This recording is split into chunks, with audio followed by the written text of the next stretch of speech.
Welcome to Only Trying to Help, the podcast where we try to help you be helpful to other people. My name is Kate Watson. We're going to talk a little bit today about that urge that we sometimes feel to want to jump in and fix problems. It comes up in a lot of our episodes sort of accidentally, but we're going to really intentionally focus on it today. I've got a great guest. I brought in my friend who I love dearly. Reyna Puentes is here with us. Reyna is a bilingual English-Spanish speaker, also trainer and consultant in things like motivational interviewing, which may come up a little bit later today.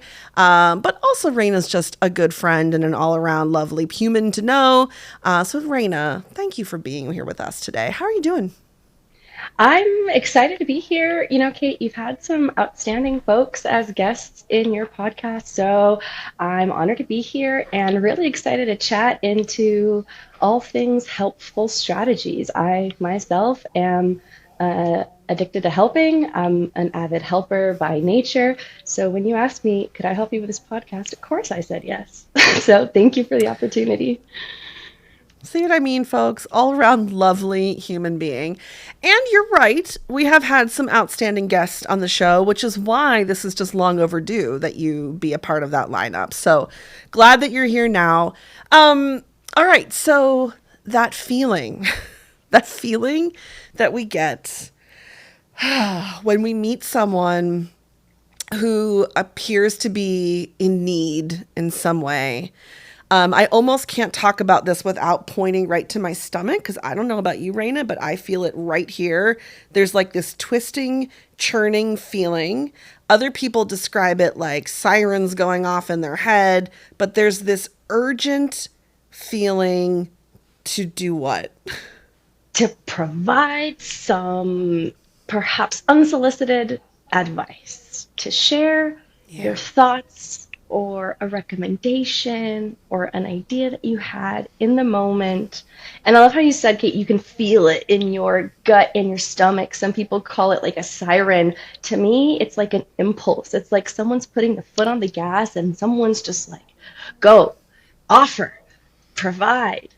And it sometimes comes off as unsolicited advice. I don't know if, Kate, you've ever been on the receiving end of some unsolicited advice, or maybe you yourself have given some unsolicited advice. That's what we're going to get into today because I know for sure I've been on both ends of it. And that's what I hope we can get into today, how it makes us feel, where it comes from, why we do it, and maybe consider some alternatives if unsolicited advice is maybe not the vibe for you and the people around you. Yeah, well, that's exactly where we're going today. And with that list that you just provided of like, here are some of the things we might touch on, where do you want to begin, you think? Maybe let's just get on the same page about what is unsolicited advice. Kate, how would you hmm describe it? Like when you hear that, what comes to mind for you? Well, advice specifically sounds like to me directions or solutions. And I think there are a lot of things that are kind of adjacent to it. Like it may not be exactly advice, but sometimes we try to like fix how a person feels by being reassuring. We might say like, don't be nervous, don't be scared. And we're really directing them or advising them on how to feel, like as if emotions work that way. But that's what I think of when I think of unsolicited advice. Like it is solutions, it is problem solving, it is directions, maybe it's reassurance or information, but it's something I'm putting out there with the attempt of making something better for someone else. It's and it coming from an intention to help, like you said, and that's why we're here. I was only trying to help. That's the foundation of this podcast, the channel. That's why folks are Yeah. listening today, right? I was only trying to help, and our inclination sometimes is to provide that feedback, those ideas, that reassurance, some solution, something that possibly worked for me, something I saw an ad for, something that may or may not work for you. And the intention is to be helpful. And we're going to Yeah. break down today where that intention comes from and how it's received. I like to think of it as unsolicited advice is sometimes like an unwanted ad when you're really jamming on YouTube to like your favorite playlist and you're having a great time, and then you just get that loud announcement, that ad, that intrusion that just gets in the way of what you were, doing before. And it's like, I didn't want this. Make it go away. Why is it so loud? Let me get back to what I was doing before. And Yeah. so um, it comes from a natural place. I think we all might have felt at some point inclined to jump in and try to help. And so maybe we can Hmm. talk a little bit more about why we do it, and maybe yeah, like where it comes from, and then we can talk about how people respond to it. How does that sound? Yep. It sounds good. It makes me think of something I heard from a friend of mine. She is a clinical social worker who works primarily with elderly people doing she does home visits to do therapy with them, and she said she was working with an older man who said to her one day, "Honey, advice is only good for the person giving it." And I was like, it just, as you were saying, Raina, like, let's talk about why we do this. It made me think of that older man saying, it's really only good for the person who's delivering it. It's doing something for the person who's offering it. Is that right? It's almost like I need to do this for the other person, but the other person never really asked for it in the first place. Yeah. Yeah. And I think that there could be a lot of things fueling like why I want to give this or I feel this urge, why it's doing something for me. And I wonder if you have thoughts about that. I mean, I can share some of my own, but like, why do people have this urge? Well, I'm definitely curious to hear from what your experiences are. What comes to mind for me is, first of all, survival. Our brain, Yeah. from an evolutionary perspective, not to get too far into it, right? But Hmm. our brains developed to be problem solving machines, to detect problems and find a solution to fix it. Otherwise, in a lot of circumstances, our safety, our life is on the line. And so our brains have become really good at problem solving, at looking for problems, detecting them, trying to fix them, even anticipating them so that we can prevent future disaster from happening. And so from a survival standpoint, that makes a whole lot of sense.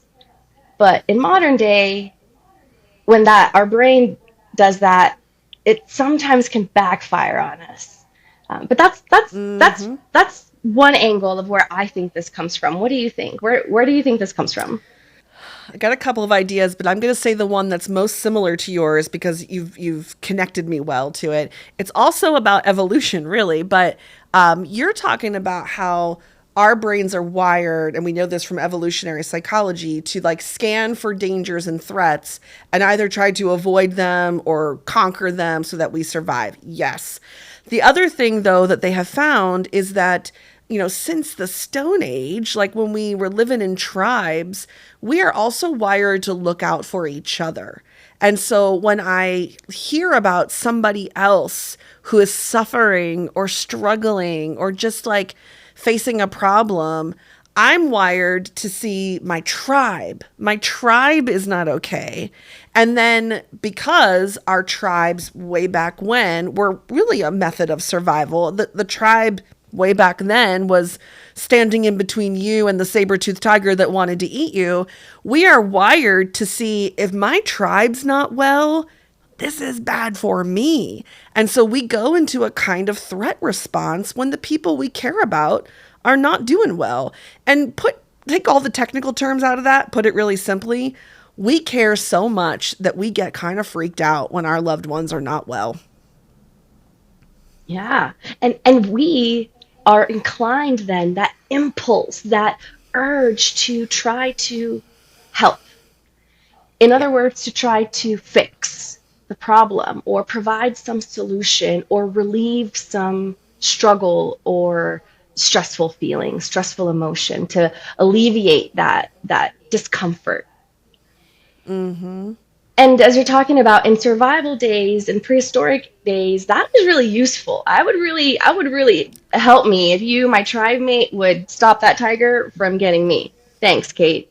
But right now, Our there's no tribe would have been tiger. awesome, Reyna. I would have been in a tribe with you. It would have been a really fun tribe. Hit us up if you would have wanted to join Yeah. our tribe.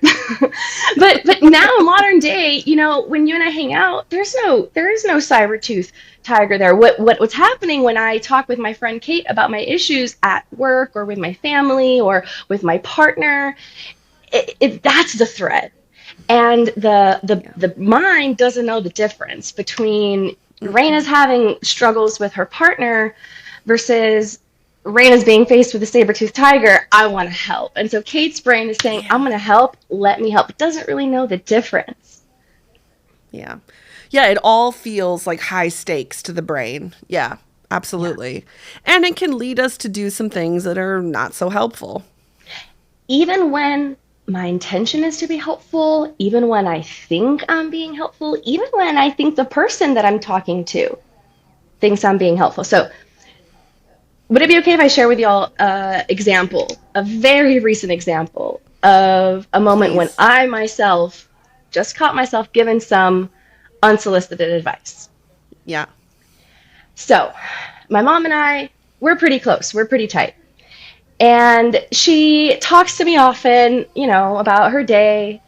And she often talks to me about how at night, sometimes she'll wake up around 2 or 3 in the morning, just out of nowhere, loses her sleep, and she's trying to go back to sleep.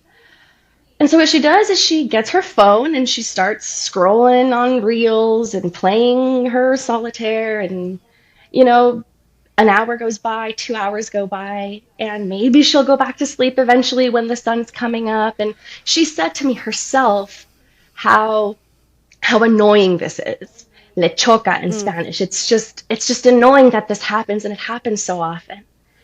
And so my brain, I care about my mom and I want to help her. And I have some ideas. I have some information about the situation. And so my instinct, those sirens are going off for me. That urge in my gut, it almost came out like kind of like word vomit. It's like, Mm-hmm. Mom, you know that light from your phone is really bad for your circadian rhythm.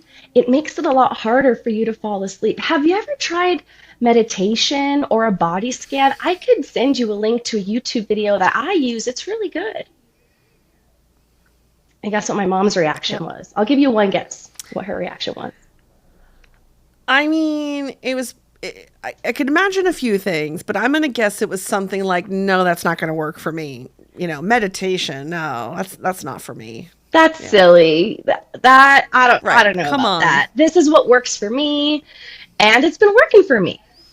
And so she shut me down. I felt like, well, I've tried. She doesn't want to hear. It didn't lead to where I thought it was going to, and it certainly, Yeah. I mean, ask me what my mom was doing last night at 3 in the morning. Guarantee you she wasn't doing a body scan. She was sending me Instagram posts. Okay. Well, So one day you never know.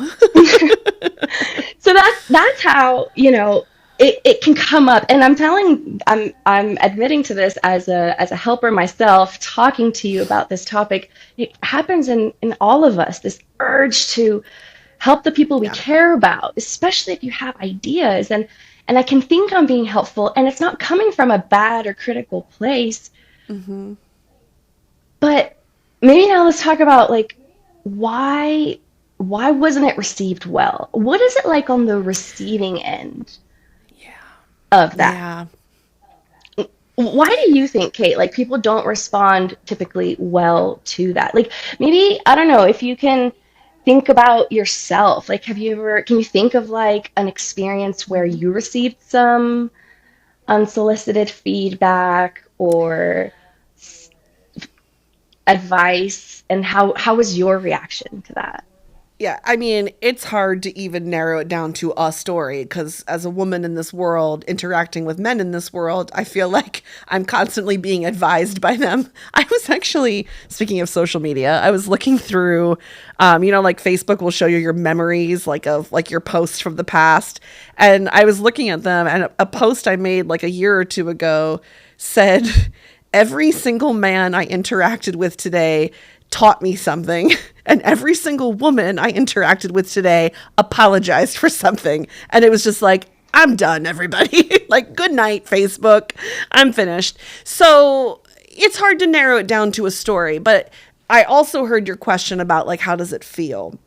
And there could be a wide range of reactions from people. But when I talk about this with folks, two big things rise to the top as like how it feels when you are receiving unsolicited advice.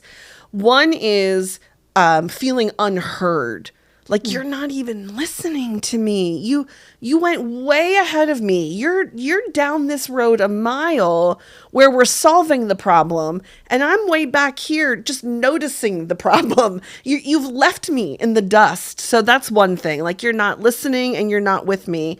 And then the second really common thing I hear is it's actually kind of insulting. Like, you think I didn't know that? You think I couldn't have come up with that? And that's often how I feel when I'm out in the world and men are teaching me things. I look at them like, wow, thank you so much. I never knew that before. I'm so lucky that I ran into you today.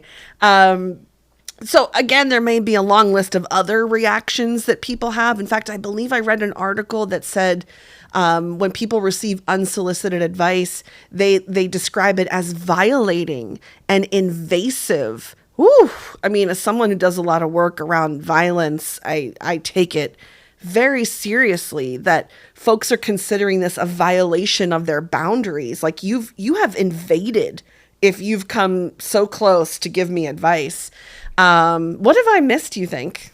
No, I mean, Kate, you're nailing it as you're saying those words, even as your body is reacting to that, like you're invading my thoughts, my emotions, my experience. I'm having the thought of, I would never want to invade anyone's privacy like that. I would never want to impose myself like that. Yet I'm doing it with my words. I hadn't realized how my words could do that. It's not like I'm doing it physically. I would never do that physically, but my words could do that. I just, until you had put it like that, I hadn't had that feeling of my words are really invading into this person's Yeah. experience and how that could feel to Hmm. a vulnerable soul. Yeah. Yeah, and I'll bet you run into this too, Raina, but I meet a lot of people who swear up and down that they don't do this. And then if you just give them a few minutes to talk, Yeah. I mean, it doesn't take long before they're giving unsolicited advice right in front of me, and I'm like, weren't you just telling me that, oh, you don't do this? We all do. We all have this urge. And what's tricky is when we begin to ask people, well, maybe there's another way to be helpful, it feels like we're asking a lot of people, because if this is an urge or an impulse or an automatic response, well, that's not going to be easy to just shut off, is it? It's really not, especially if I've been doing it for so long and you're barely telling me now in my 33 years of age that I shouldn't be doing this, that this is wrong. It's really hard. It's like I've been riding a bicycle one way my whole life, and now you're telling me I got to do it this whole different way. And so I hope if folks are listening to this and they're starting to get a little alarmed of like, whoa, have I been invading people's uh, experiences through this? I didn't know. Hopefully, this is just a space for us to just get a little bit more aware of our own helping approaches. And the good news is the Yeah. podcast isn't over because the rest of the time, maybe we can also talk about some strategies to prevent that from happening if you're making the conscious choice that I no longer want to be. I want to try to prevent myself from providing as much unsolicited advice as possible. We can go over some strategies to help you respond in those moments. And also, if you're someone that is on the receiving end, like you mentioned, Kate, like being on the receiving end constantly of this unsolicited feedback, how to respond to it in a way that helps you also feel okay in the moment, because it can be difficult. Um, so yeah, those are just some thoughts I have, because like you said, this is probably a common experience that we might not even know we're we're in, and we're affecting in this way. Yeah. I, probably Yeah. the listeners, people that are listening, have had some friend come up to them who has had a difficult experience. They're struggling. They just lost a Hmm. job. they are going through relationship struggles, they just lost a loved one, difficult life transitions. And how many times are we not impulsed with responding with, well, have you tried this? Yeah. You should really try this. This really worked for me. You should really try this. And again, it comes from the good intention, but on the receiving end, it just feels, like you said, in all the ways icky. And it results in people feeling defensive, like you said, Mm-hmm. violated. They could even shut down. Last time my dad gave me some unsolicited advice, I was quick to shut down. And I do that Yeah. all the time because he's quick to hand out the unsolicited advice. And my reaction is to shut down. Thanks. Talk to you later. Or I don't know about Well, you, but it could even produce that counterproductive action. Like, well, I was gonna do that, but now that you said it, I don't know yeah. that I will. I'm actually less interested now that you've mentioned it. Yeah, I mean, well, we talked about survival responses. I think there's something in there about this. Like, if I'm feeling violated by unsolicited advice and someone's intruding, could that set off a kind of threat system response from me? And that makes me think about things like fight or flight or appease or those common survival responses. You've said you shut down. And so in survival terms, we would call that a freeze response.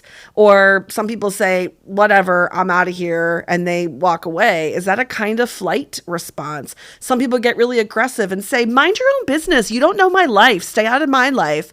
Is that a kind of fight response? I tend to do the very, maybe slightly sarcastic, but mostly appease mode where I smile and nod and say, okay, yeah, thank you. That's really helpful. Yeah, sure. I'll do exactly what you told me to do. That's a great idea. Yeah. I'm faking it. That's not authentic. But these are survival responses: fight, flight, freeze, appease. And so we can be on the lookout for those. I probably have a combination of those depending on who I'm talking to, right? Yeah. And probably also good for us to become aware of that. And let's just think of like, if let's say you receive someone's solicited advice, how could I respond? You've named a couple ways to respond. I wonder if it would be helpful for folks to have an option of how to respond in a way that also just kind of clarifies your needs to the other person, so that Yeah. it's more of like a communication cycle instead of just like a dead end. I don't know if I'm explaining myself. I think you are. And I'm going to look to you for that because, as I said, I have the bad habit of just getting sarcastic and saying, great, thank you. So I might look to you for, like, what's a better way for me to respond that's maybe not so, so passive aggressive? You know what? I'm not going to take the credit for this one because I have to give credit to one of my good friends for this because she actually um, I learned this from her. She checked me on a phone call where she was venting to me about some relationship issues in her family. And I, good old unsolicited advice giver, came in with, you should really talk to you. Have you considered?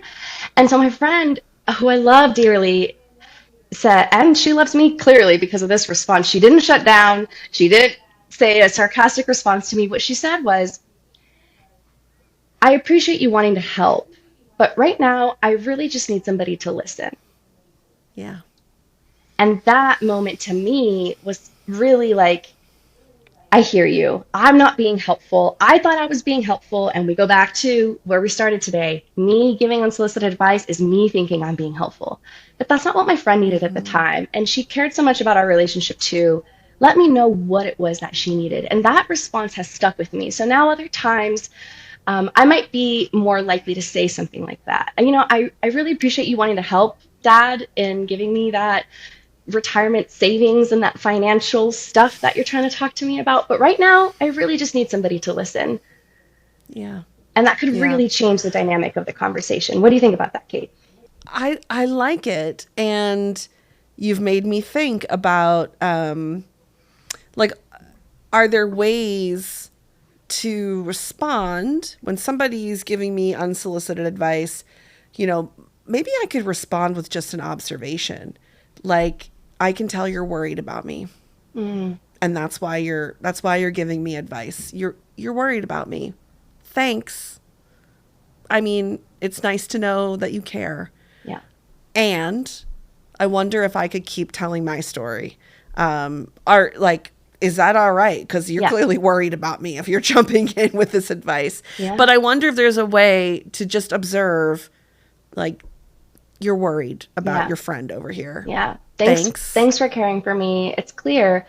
And can I continue just venting about my story because that's really what Yeah. I need right now. Yeah. Yeah. I need a little more time. Yeah. Yeah. Okay, that makes sense. Yeah. Um, I I want to make sure we're mindful of time. We've got, about 10 minutes left. And I'm thinking back to what we were saying about how it's going to be tough to switch gears here if you've been in this habit of responding with unsolicited advice. You heard me mention earlier, Raina, about like getting that feeling in my stomach. I think those sensations are really helpful because I actually get that feeling in my stomach usually like a good minute before it's coming out of my mouth in the form of advice for someone. So if I can catch those early signals, and again, for me, it's like in my gut, other people tell me they get like a tension in their jaw or their neck or their shoulders or their foot starts tapping or something. Your heart rate is going up or your temperature is climbing. But if you can notice, like, oh, something is like physically happening to me, you might get like a solid 30-second to 60-second warning that if you're not careful, this is about to come out of your mouth in the form of unsolicited advice, but it buys you a little time to try and like settle down your nervous system. And so I try to catch that feeling in my stomach and use that time to take a nice deep breath and like settle into my chair. I usually rest my back on my chair, I get my feet like flat on the floor. And what I'm just trying to do is like settle my own nerves before my nervous system starts to invade the other person. That it takes a lot of self-awareness from you to know your cues. You know it comes in your gut, and maybe other people can start to gain a little self-awareness on their own cues. Like I told you, for me, I feel when the person's still talking, I feel myself wanting to interrupt. And so that's my cue Yeah. to let them keep talking. This is no, not at all your time to interrupt. And like you said, it gives you some time to think about what's going to be your response. And so maybe we can talk about what could be some ways that I Yeah. could respond. Like, and this comes from some communication strategies that have been highly researched. It's really nothing fancy. It's just good human communication strategies, what humans respond well to. And I'll give a few examples, and maybe I can go back to the situation with my mom and her sleep Yeah. situation just to Yeah. give some That's a more good one. concrete examples. And so hopefully folks can maybe listen to these strategies and think about your own scenarios, and you can maybe think about how could I adapt some of these responses to the next time I might be triggered to give some unsolicited advice. Yeah. Okay, good. Okay, so I love what you said first. The first cue is picking up on those cues, those nonverbals inside of you that are telling you this is getting ready to happen. I'm getting impulsed to share that advice. And so, how can we silence that? Like you said, take a deep breath, settle in your chair, maybe ground yourself on what you're hearing, on what you're seeing. And then, when it is your turn to talk, some things to keep in mind. And I do with this information what you would like, just a few options. But the first option I'll always advocate for is to respond with empathy, just Mm-hmm. listening and acceptance, not trying to fix, not trying to ask a question, not trying to provide a solution, but just an acknowledgement of their validations of their experience. So, whereas before Yeah. I might have told my Mom, you should really be trying to meditate or do a body scan. That light from your phone is really bad for your eyesight. Instead of that, I really should say something like, It sounds like it's really annoying to wake up like that and to not be able to go Hmm. back to sleep. You really want to go back to sleep in the middle of the night. Yeah. Yep. You want a restful night. Yeah. How do you think a person would react to something like that versus some type of unsolicited advice? I think what you've done is that you have said to your mom, "Hey mom, what you just said to me feels important and I think it has value." That was like the subtext. Yeah, and I heard you, and this is an experience that Mhm. you're having. And just giving space to that experience of someone, and you might think, well, this is not the biggest talk, it's not a super huge vulnerable moment, but it's a moment for her. And Kinda. so, you Kinda. know, Yeah. acknowledging that, validating that, that's one option, is responding with just validation, reflection, acknowledgement, not fixing. Mhm. Yeah, and I think for some people they get a little anxious about that because they think they're not doing anything. And they feel like if I'm not giving you a solution, I'm doing nothing, like as if those are the options. In fact, Rain, I know we're both trainers. I hear that in training sometimes as we're talking about this response that we have. Sometimes a person in the training will be like, "Oh, what? So I'm supposed to do nothing?" And I'm like, "Wow." Is that what you are hearing? That there are two options: take over and control and advise, or do nothing? Because let me tell you, there's a whole world in between. And I think you've just given us an example of something that's in that world in between. It's Yeah. not that we're just going to do nothing. Showing that you are listening and valuing and offering dignity to your mom is doing something. Yeah. And it's going to make it more likely that she comes back and talks to me the next time she has a problem, Yeah. and not that she's going to keep it from me because she didn't like my response. And so that also Yeah. sounds like doing something. I'm helping the chances that we're going to have a better conversation. And okay, so let's say you do want to give a suggestion. I do want to give a Mm-hmm. recommendation. I do want to help. How could you soften that to make it less invasive, as we've been talking about?